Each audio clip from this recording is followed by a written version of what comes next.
दक्षिणची एक मोठी बातमी, स्पाइस जेटच्या विमानाची मोठी दुर्घटना टळलेली आहे। विमानाचं चाक हवेतच निखळल्याचा प्रकार समोर आलेला आहे। मोठी दुर्घटना मात्र या ठिकाणी टळली। मुंबई विमानतळावर विमानाचं इमर्जन्सी लँडिंग करण्यात आलेलं आहे। विमानाचं इमर्जन्सी लँडिंग व्यवस्थितपणे झालेलं आहे आणि त्यामुळे मोठी दुर्घटना टळलेली आहे। इतर विमानांचं उड्डाण मात्र 1 तासासाठी बंद करण्यात आलेलं आहे।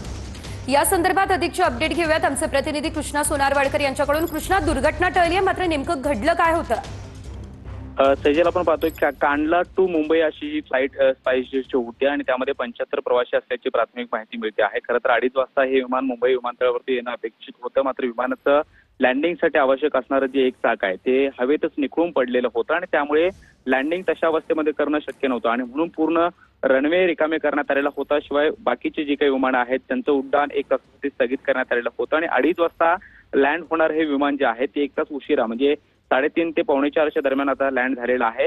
विमानाचं लँडिंग हे सुखरूपपणे झालेलं आहे, त्यामुळे कुठल्याही प्रवाशांना इजा झाली नसल्याची माहिती ही एअरपोर्ट अथॉरिटी त्याचबरोबर पोलिसांकडून देण्यात येते आहे।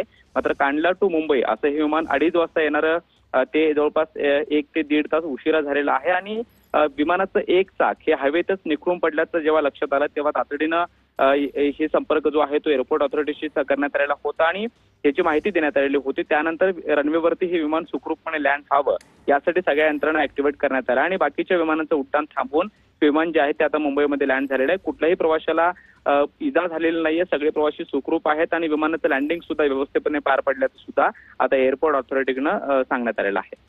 निश्चितच धन्यवाद कृष्णा, दिलेल्या सर्व अपडेट्ससाठी।